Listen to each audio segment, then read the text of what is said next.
Spektrum uvádí Okem boha Hóra.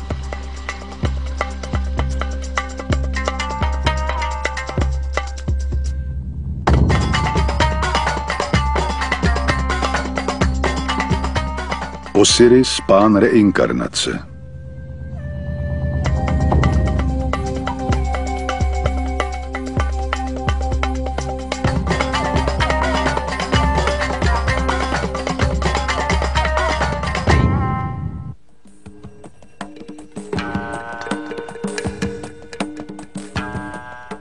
V Egyptě existovala uzavřená a tajemná organizace kněží, jejímž symbolem bylo Hórovo oko.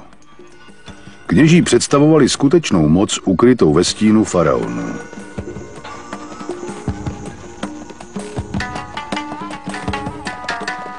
Byli pokračovateli kněží, kteří přežili konec předchozího cyklu lidstva. Potopu světa vnímali jako příležitost obrátit lidstvo k vyššímu cíli a vytvořit společnost, jež by se věnovala duchovnímu rozvoji.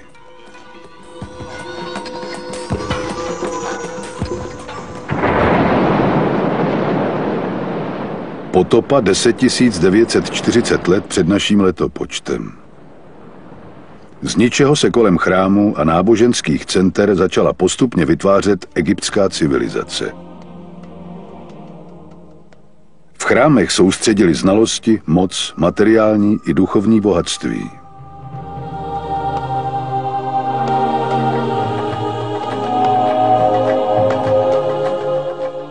Každý chrám se věnoval jinému tématu. Chrám Osiris v Abydosu se zabýval reinkarnací.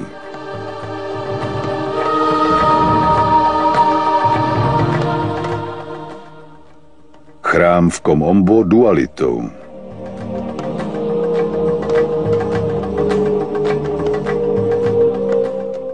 Chrám v Luxoru lidským tělem.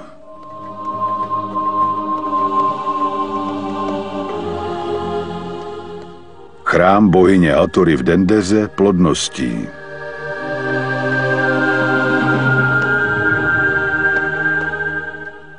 Chrám Isis ve Fíle ženskou podstatou.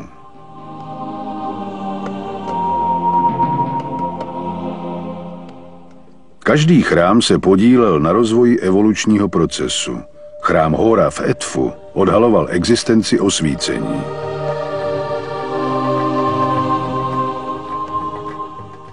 Chrám v Karnaku se zaměřoval na vývoj mysli. Každý chrám byl živou knihou, která vyprávěla jiný příběh, jenž se specializoval na jednu část odhalení. Chrámy lidem předávali své znalosti pomocí vyprávění mýtů, ve kterých vystupovaly neobyčejné postavy.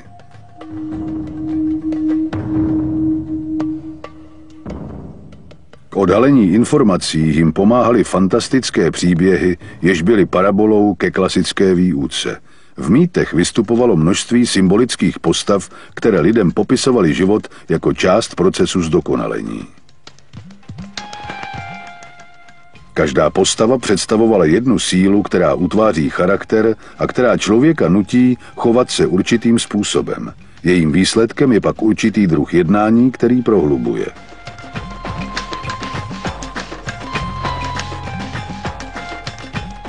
Formy postav a jejich jednání, které symbolizují, odkazují k veliké moudrosti kněží Hórova oka. Aby vybrali ty správné zástupce konkrétních vlastností, pečlivě studovali živočichy i hmyz. Nejprve se snažili pochopit, jaké jsou jejich hlavní vlastnosti a k čemu jim slouží. Pak vybrali zvíře, které nejlépe reprezentovalo danou vlastnost a spojili ji v jednoduchém grafickém znázornění s člověkem. Tak dosáhli toho, že lidská mysl přijala za své jejich rysy a vlastnosti.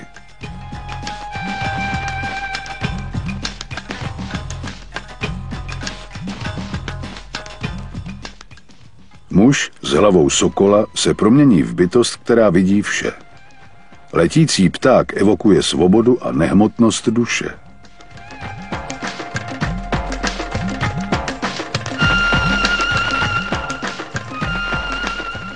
Muž se šakalí hlavou zdědil jeho orientační schopnosti. Muž se slunečním kotoučem nad hlavou symbolizuje moudrost, která z něj vyzařuje, a vysoký stupeň rozvoje jeho mysli.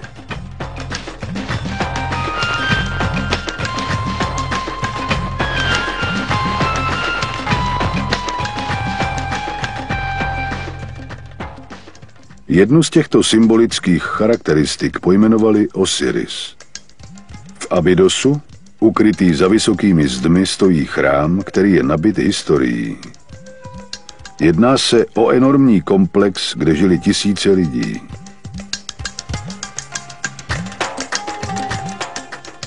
V dnešním díle se zaměříme na to, co Egypťanům odkrýval právě tento chrám. Abydos se nachází 150 kilometrů na sever od Thép. Byl posledním hlavním městem egyptské říše a také jejím posledním náboženským centrem. Zde kolem roku 1300 před Kristem Seti I. A jeho syn Ramese II. Nechali postavit chrám, který měl lidem objasňovat princip reinkarnace. Chrám tvořila 2 uzavřená nádvoří.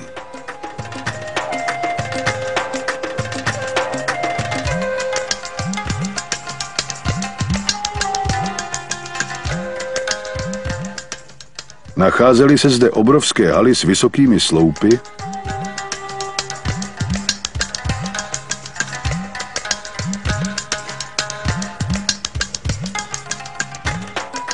sedm svatyní a řada modlitebních místností.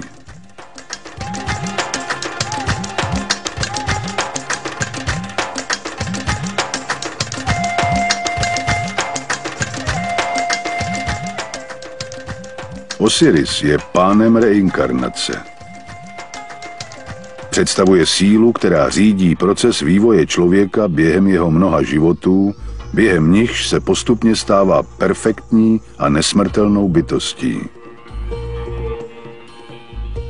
V tomto chrámu sdělovali kněží Hórova oka lidem, že reinkarnace je proces vývoje stvořený Bohem za účelem toho, aby člověk pochopil smysl vesmíru.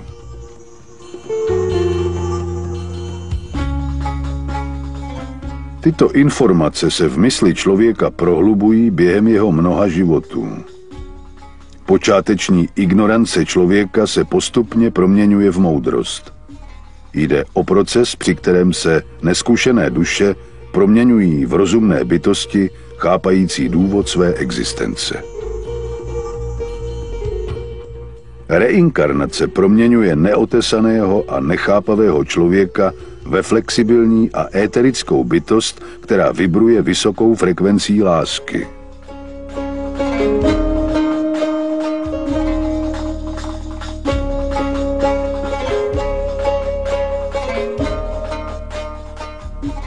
Krůček po krůčku mění další životy animálního člověka v moudrou a uznáníhodnou bytost, která dokáže přistupovat ke své nezměrné moci zodpovědně, v nadčlověka.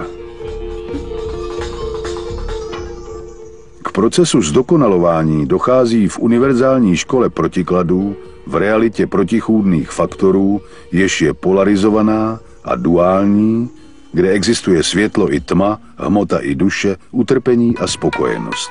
Protiklad nám umožňuje porovnávat obě strany.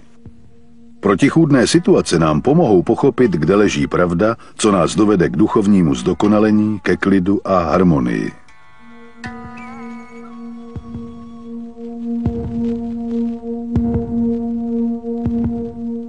Tato brána se otevírala pouze 4krát ročně. Ve 4 významné dny, kdy společnost řídící se podle hvězd ukazovala ostatním prostřednictvím architektury své znalosti o pohybech slunce.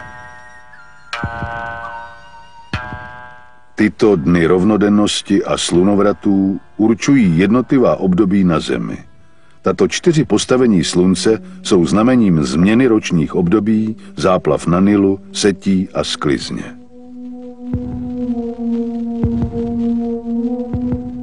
Když branou prošel první sluneční paprsek, ozářil svatyni boha Amon-Ra zlatou loď.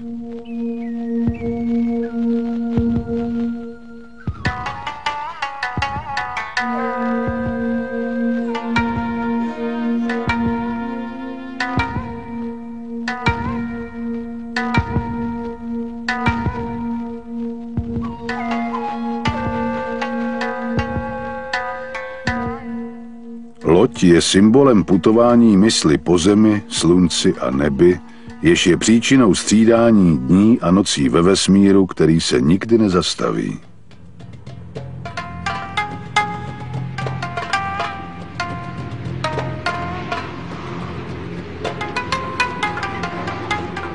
Lidé mohli vstupovat jen na nádvoří, kde se za východu a západu slunce konaly obřady, a to jen ve dnech slunovratů či rovnodenností.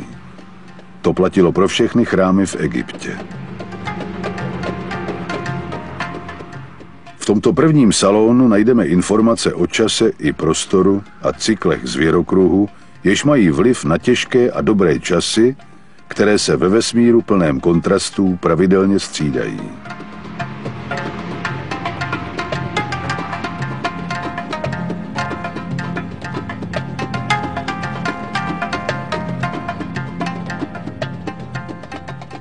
Ve světě těchto cyklů dochází k opakovanému vtělování duší, aby v lidském těle prožili všechny situace, které jim pomohou pochopit hodnoty vesmíru.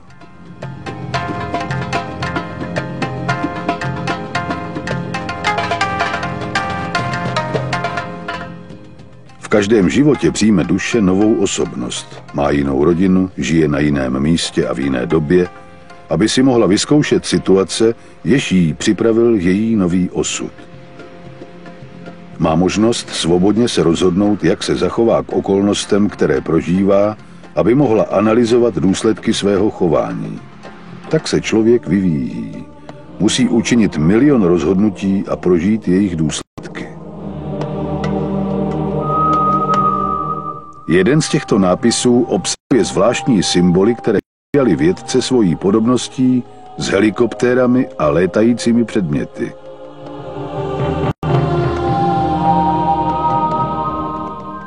Tisíce příběhů vysvětlují jejich význam. Někdo tvrdí, že do těchto hieroglyfů ukryli Egypťané svou správu pro příští generace.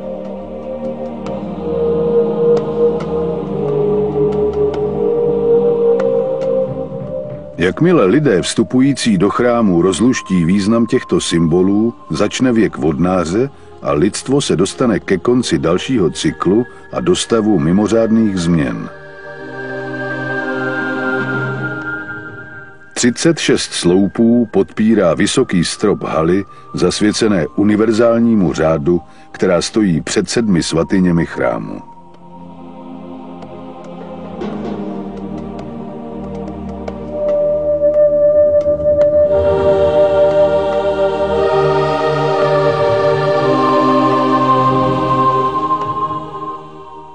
Na jedné z jejich stěn nalezneme Isis, sestru Osirida, která dává mysl lidem zastoupeným faraonem Setim I., jenž je považován za vůdce celého lidstva.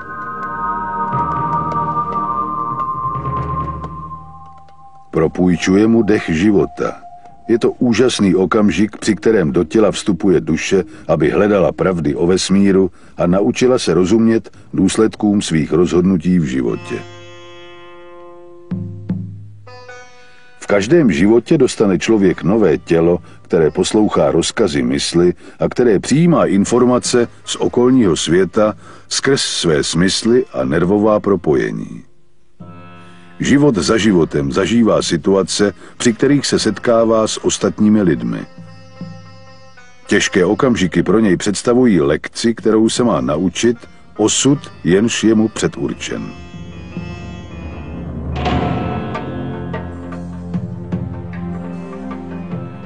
Reinkarnace člověka postupně proměňuje v tolerantní bytost. Učí se respektovat ostatní a nesnažit se je měnit, být flexibilní a chápat, že každý zde má nějaký úkol. Vyvíjí se a začíná chápat, že se prostřednictvím svých zážitků učí všemu, čemu má, že všechno, co se děje, je perfektní, že kontrasty existují proto, aby pochopil vesmír. Takto se v něm postupně upevňuje veliká důvěra v Boha.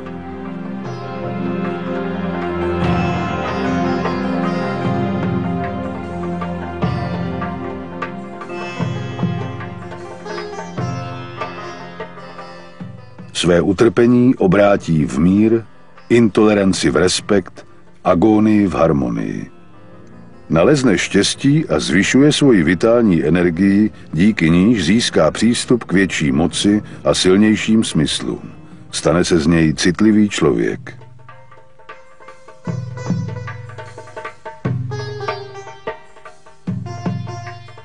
Reinkarnace přetvoří smrtelného a limitovaného člověka v nesmrtelnou bytost s trvajícím vědomím, která dokáže pomocí své vůle do hmoty vstoupit i z ní vystoupit.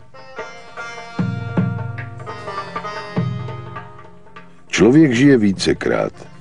Smrt je jen branou ke změně okolností a k umožnění nového osudu. Každý život nám má dát jiné ponaučení.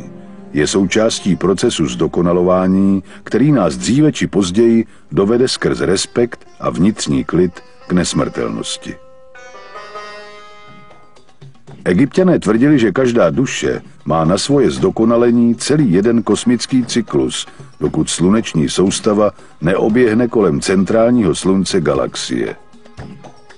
Během této doby 25 920 let planeta Země projde všemi 12 konstelacemi, souhvězdími, která představují 12 znamení zvěrokruhu na nebi.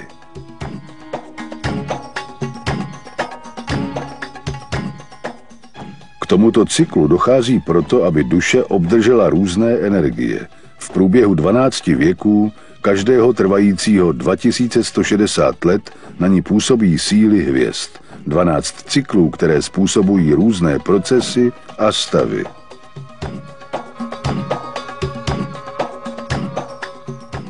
Během tohoto cyklu se duše člověka vtělí do 700 různých těl na různých místech a v různých dobách. Zažije jiné okolnosti, podmínky a získá jinou osobnost. V průběhu těchto životů projde od 1. stupně mysli až k 7.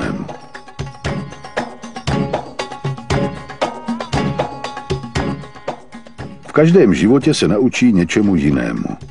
Po každé jí ovlivní jiné síly, které vyzařují hvězdy.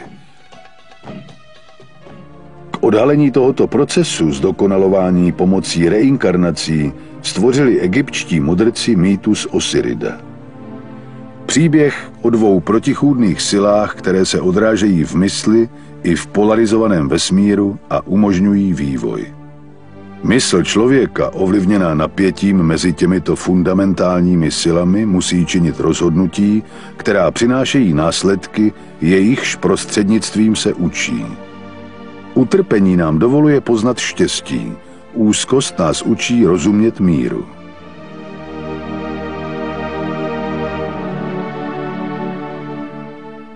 V mýtu vystupují 4 fantastické postavy. 4 sourozenci, kteří se spojují v přirozené páry a představují tak 2 protichůdné síly, světlo a temnotu.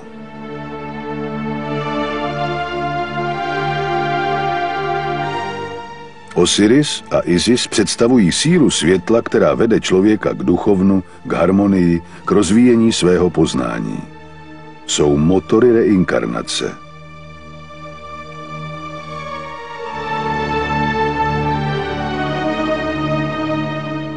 Set a Neftis symbolizují sílu temnoty.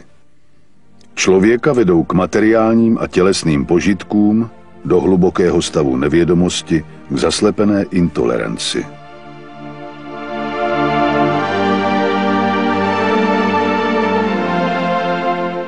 Osiris je mužská aktivní síla, vůle založená na získaných jistotách.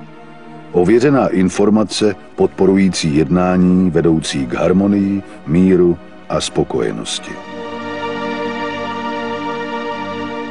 Symbolická forma Osirida je znázorněna jako muž omotaný obvazy neboli jako duše, která je ukryta v tělesné schránce. Má bílou korunu představující duši formující jeho mysl, doplněnou o 2 péra, symbolizující 2 polární síly vesmíru. Neslučitelnou dualitu, která člověku dovoluje poznat pravdu. Ve své levé ruce drží pastýřskou berlu představující sílu, jež vede lidstvo na cestě plné přeměn a znamení. Ve své pravé ruce třímá nástroj, pomocí kterého odděluje dobré od zlého. Každé rozhodnutí, každá žeň přináší své ovoce. Zažíváme jak špatné okamžiky, tak ty dobré plné harmonie a naše mysl je porovnává a pomáhá nám zdokonalovat se. Set představuje animální podstatu člověka, která oddaluje spiritualizaci matérie. Jeho vůle je ovládaná egoismem a požitky i za cenu, že způsobí chaos a ostatní kolem budou trpět. Dominují u něj instinkty. Střet těchto dvou aktivních mužských sil je doplněn konfrontací jejich pasivních ženských protějšků. Isis vnáší do vnitřního světa člověka vyšší emoce, jako jsou intuice, inspirace, a pomáhá mu utvářet nové myšlenky, hledat a uctívat Boha, prožít extázi.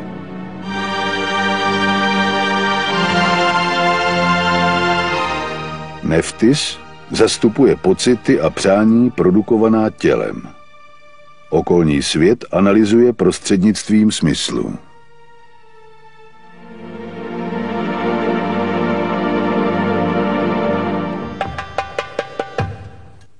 Na konci salonu univerzálního řádu se nachází 7 svatyní, které představují srdce chrámu.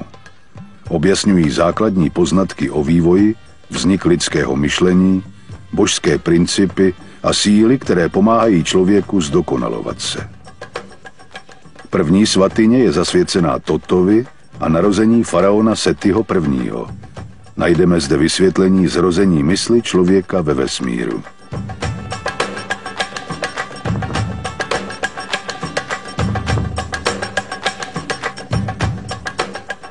V první symbolické scéně nejvyšší kněz školy Hora, oděný v jaguáří kůži, symbolu překonané původní zvířeckosti člověka, pomáhá při zrození faraona Setiho I.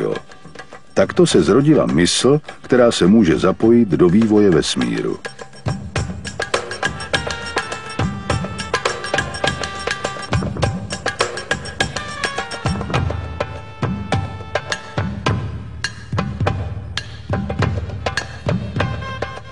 Tot, muž s hlavou ibisa, symbolizuje božské slovo, které pojmenovává vše živé.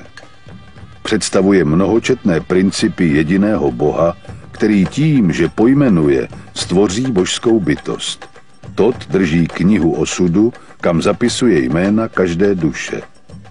Jména, podoby a rozdílné osobnosti v řetězci reinkarnací vedoucích člověka k nesmrtelnosti.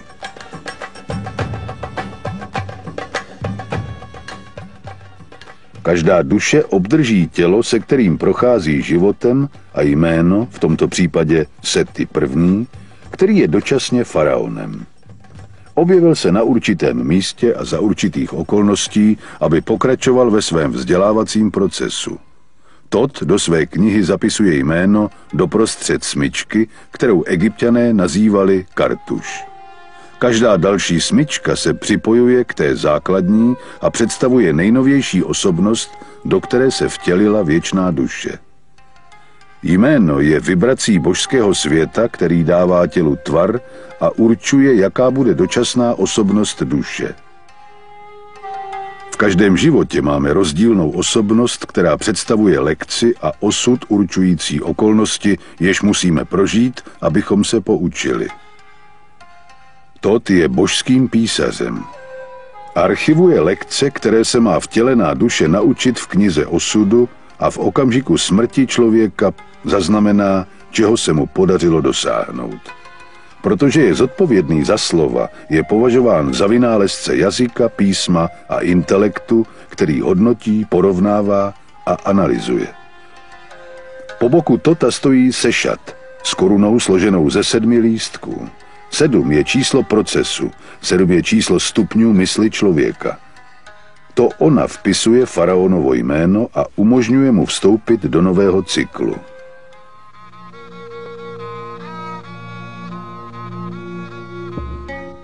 Část Osiridova mýtu pojednává o takzvaném posledním soudu, který se odehrává, když duše mrtvého doputuje do duatu, dimenze oproštěné od fyzikálních zákonů. Zde se člověk setká se silami, které řídí jeho mysl ve vesmíru plném protikladů v životě na zemi.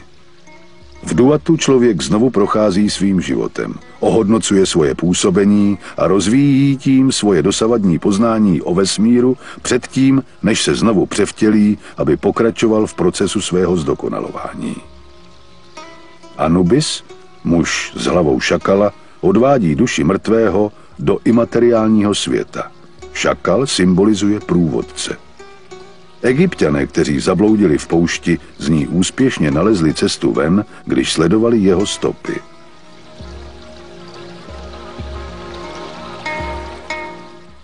Anubis pokládá srdce, symbolizující myšlenky, pocity a činy mrtvého, na váhy Mát, bohyně pravdy a spravedlnosti.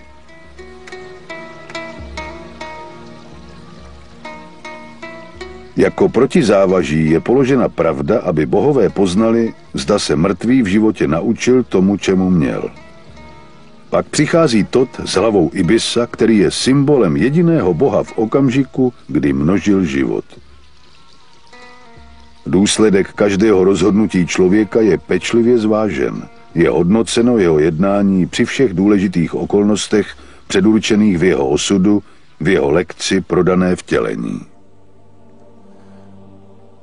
Tot vše zapíše do knihy osudu. Postupně zaznamenává transformační proces každé vyvíjející se duše, jméno, které měla, podobu, jež přijala, místo, kde se narodila, zkušenosti, kterými prošla a poučení, jaké si odnesla. Všechno pozoruje stvoření složené z částí těl několika zvířat.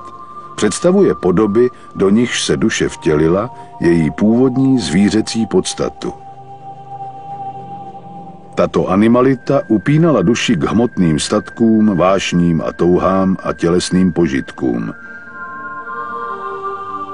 Je to síla Séta, stinné stránky každé lidské bytosti, která zpomaluje její vývoj.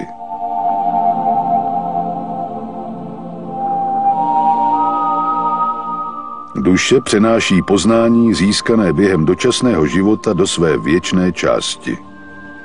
A od Tota přijímá nový osud, novou lekci a také nový život.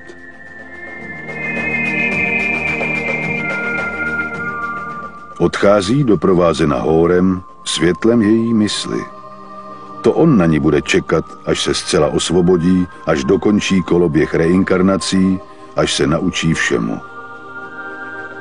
Ukazuje duši, aby vyhledala nové útočiště v dalším těle, kde se nacházejí ostatní síly, které ovlivňují jeho mysl.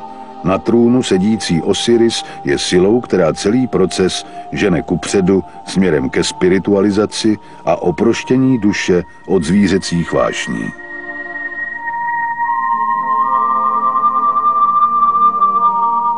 Pomáhají mu Isis a Neftis, které spojují duši s pocity a emocemi těla, do kterého se právě vtělila.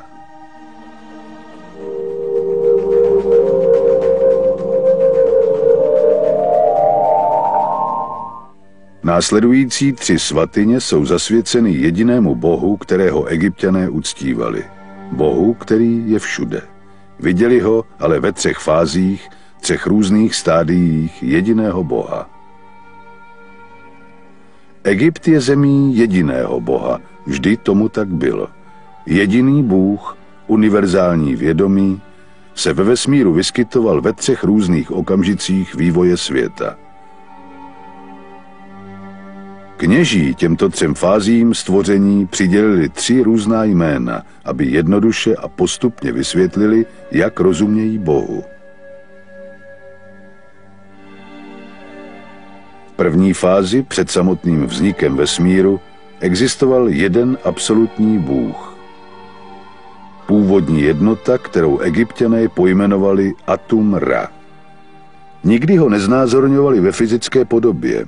V hieroglyfech ho najdeme spodobněného jako zlatý disk, symbolické slunce, zdroj světla. Svatyně Atumra je první z trojice. Atumra je absolutní bůh, který zatím ve vesmíru nestvořil jednotu, homogenní základní hmotu. Je to chaos, který v sobě ukrývá velkou sílu. Nicotu před velkým začátkem. Naprostou nicotu. Božského ducha, věčného a neměnného, který je všude a všechno ví.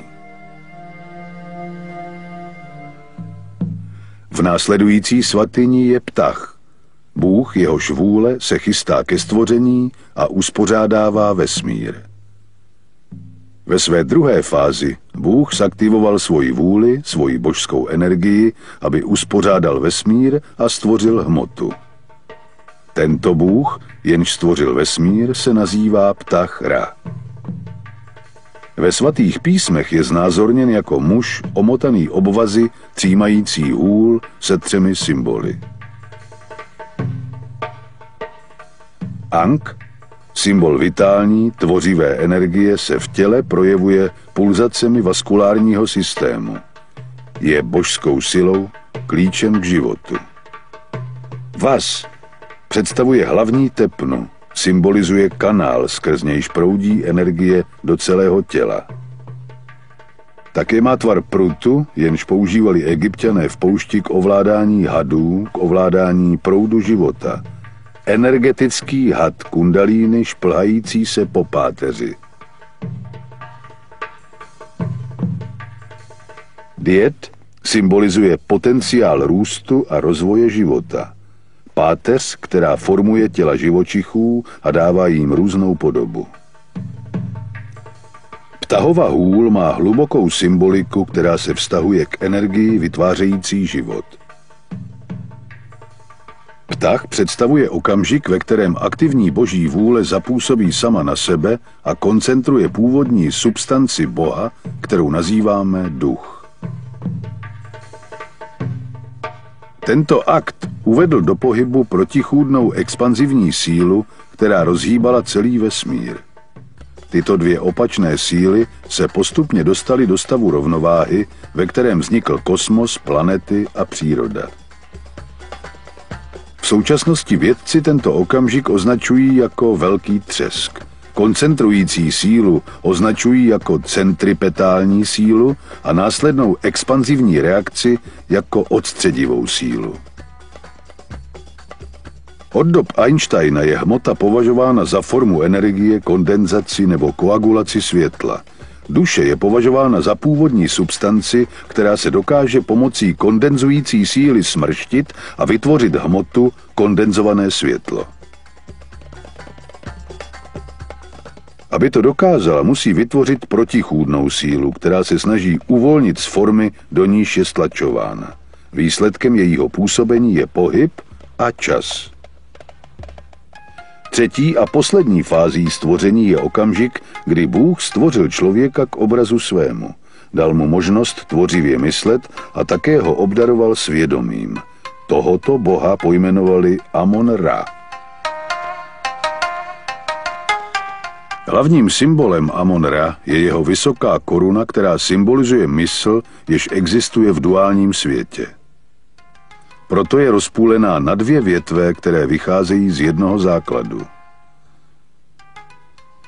Každá větev má 7 listů, 7 hladin, kterými prochází mysl člověka od prvního okamžiku, kdy se vtělí do lidského těla, až do doby, kdy se osvítí a osvobodí od hmotných omezení. Když zanikl kněžský stav, význam všech těchto symbolů zmizel s ním. Hodně badatelů bylo přesvědčeno, že ve svém náboženském systému uctívali mnoho bohů. Přesto obyvatelé starověkého Egypta věřili jen v jediného boha. Musíme pochopit význam každého symbolu, abychom odhalili jejich komplikovanou teologii, a pak zjistíme, že je stejně jednoduchá jako geografie Egypta.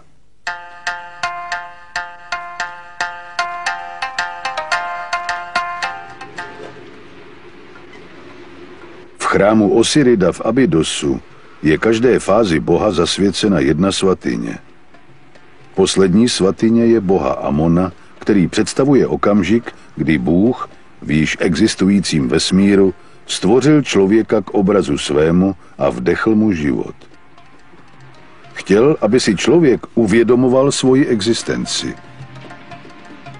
Je to hlavní kaple chrámu. Tím vzdali jeho stavitelé hold vzniku vědomí ve vesmíru.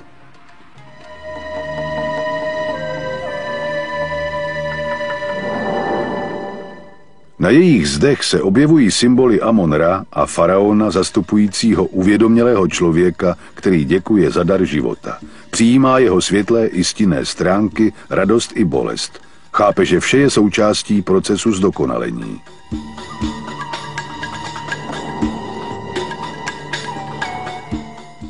Amon-Ra také symbolizuje znásobení vědomí vesmíru tím, že má přirození na břiše, tedy místě, kde roste člověk.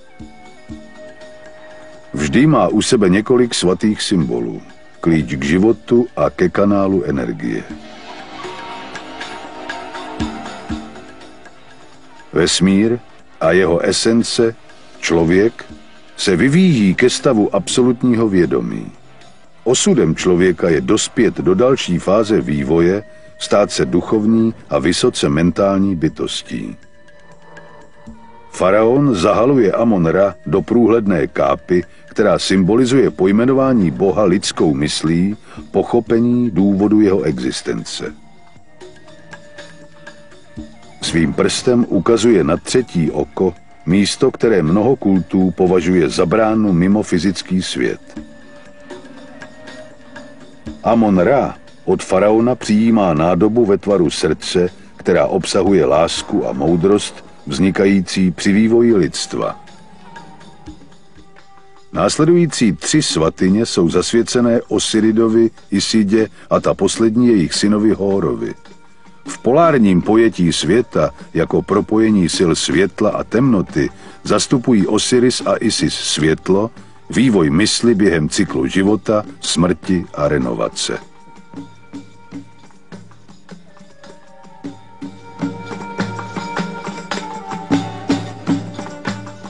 Protikladná síla je zastoupena Sétem, pánem temnoty, jež brzdí člověka koncentrovanou hmotou, zvířecími vášněmi. Horus se narodil, když světlo zvítězilo nad temnotou. Je synem Osirida a Isidy. Představuje okamžik, ve kterém se každá bytost obrátí k duchovnu a přestane vnímat svoji zvířecí podstatu, promění se v bytost bez jakýchkoliv omezení, uvědomí si všechny životy, jež prožila. Na zdech svatyně najdeme Osirida s různými symbolickými korunami na jeho hlavě, značícími různé okamžiky na cestě ke zdokonalení, různé etapy a získané zkušenosti. Evoluční proces probíhá simultánně 2 směry. Viditelný a vnější směr je fyzický vývoj, při kterém se sofistikovaná forma těla přenáší dál pomocí dědičnosti.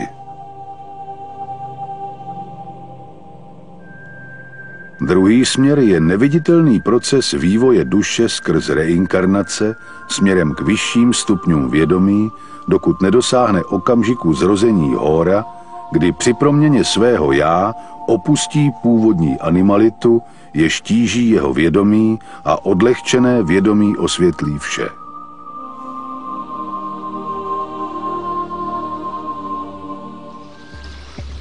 Ve svatyni Isidy kněží vysvětlovali žákům existenci ženského principu schopného vytvářet světlo. Její jméno znamená trůn.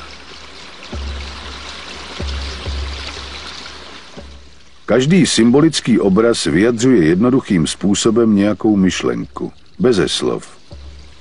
V ezoterické filozofii se učí, že každý symbol má 7 klíčů. Isis je znázorňována jako žena se supem na hlavě, na němž jsou připevněny kravské rohy se zlatým diskem uprostřed. Osiris a Isis zastupují zdvojenou sílu orientovanou směrem ke spiritualizaci hmoty, směrem k vývoji vědomí. V mýtu se o nich hovoří jako o sourozencích nebo jako o manželích.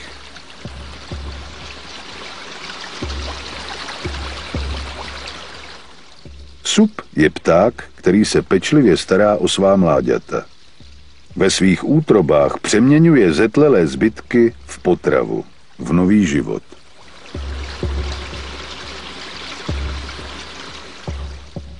Kráva symbolizuje nutritivní princip. Její rohy mají tvar měsíce, matky cyklů. Obklopují zlatý disk, sluneční svit, zdroj života, světlo vědomí.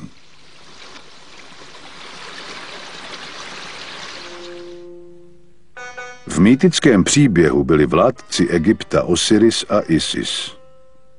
To oni stanovili zákony, to oni byli nástroji své civilizace. Učili respektu a hledání Boha.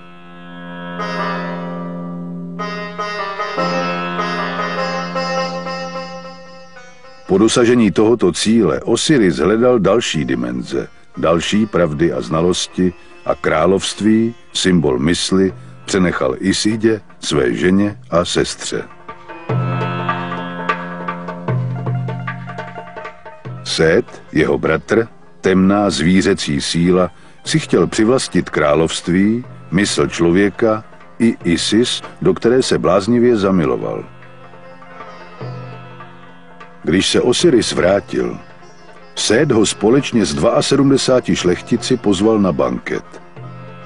Připravil speciální dřevěný sarkofág, přesně odpovídající rozměrům Osirida. Prohlásil, že jej věnuje tomu, komu padne.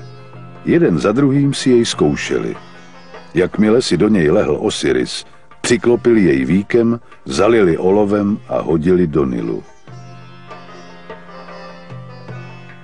Sét, který představuje zvířecí a vášnivou podstatu každého živočicha, se ujal vlády nad myslí a omezil ji jen na tělesné pocity a vášně.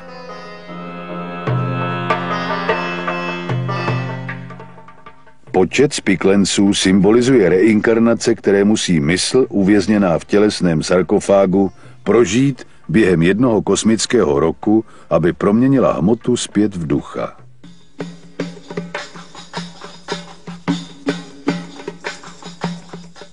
Dva 70 let uplyne, než Země urazí jeden díl nebo se posune o 1 stupeň v rámci 30stupňového úhlu, který má vyhrazeno každé souhvězdí na nebeské klenbě.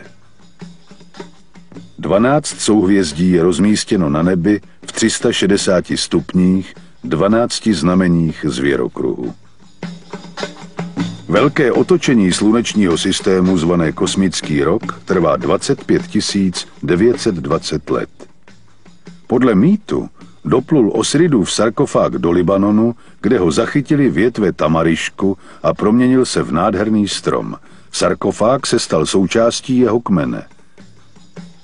Zdejší král si všiml tohoto překrásného stromu a nechal ho uříznout jako sloup do svého paláce, aniž by tušil, že uvnitř se skrývá sarkofág.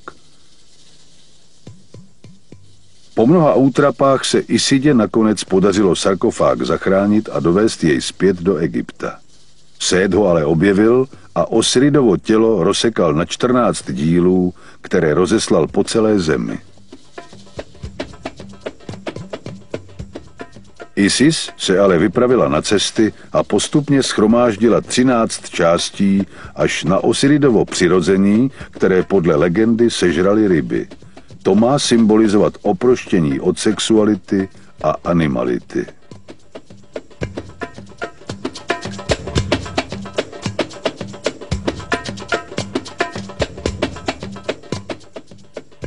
Tot pomohl Isidě poskládat jednotlivé části Osiridova těla a tak se jí podařilo duchovně propojit se svým manželem, který ji oplodnil svojí podstatou a ona v sobě nosila Hóra.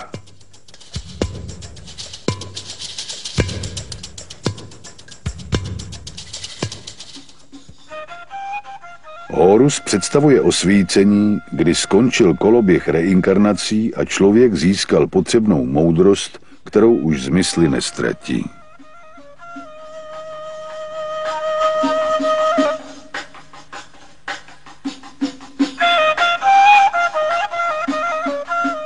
Tento příběh symbolizuje vývoj.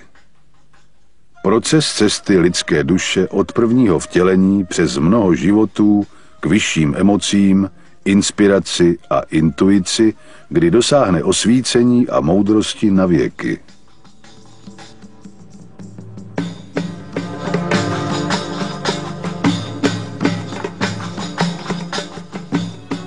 Poslední svatyně chrámu je zasvěcená Hórovi. Je branou ke hvězdám. Horus symbolizuje moment zmrtvých vstání, osvícení a nesmrtelnosti, konec materiálních omezení, okamžik, kdy spatříme všechny naše prožité životy a navždy si uchováme získané vědomosti. Nauka kněží potvrzuje, že člověk musí projít mnoha životy, aby se nakonec dopracoval k takovému stavu mysli, ve kterém pochopí smysl svojí existence a existence fundamentálních sil vesmíru. Toto prozření jeho duše spolu se zkušenostmi ze všech minulých životů dovede člověka do stavu harmonie, kdy se oprostí od koloběhu reinkarnací a omezení hmoty.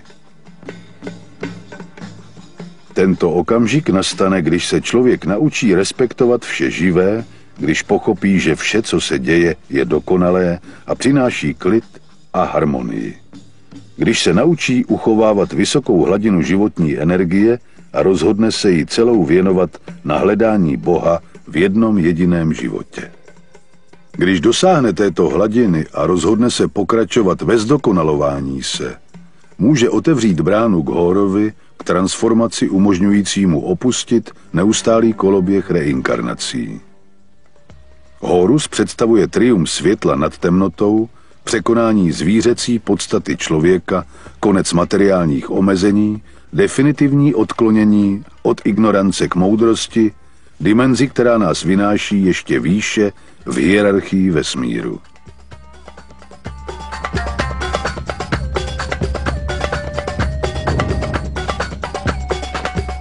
Horus je symbolizován zlatým sokolem, který vidí všechno a létá svobodně jako duše nad materiálními statky. Všichni lidé se převtělují a zdokonalují hnáni silou Osirida a uvnitř nesou semínko Hóra, cestu k nesmrtelnosti a trvalému vědění. Můžeme se tam dostat jen tehdy, naučíme-li se být flexibilní a dokážeme-li ocenit to, co máme. Měli bychom přijmout život, respektovat lidi kolem nás, poděkovat za šanci prožít život a uvědomit si, že jsme byli stvořeni k lásce.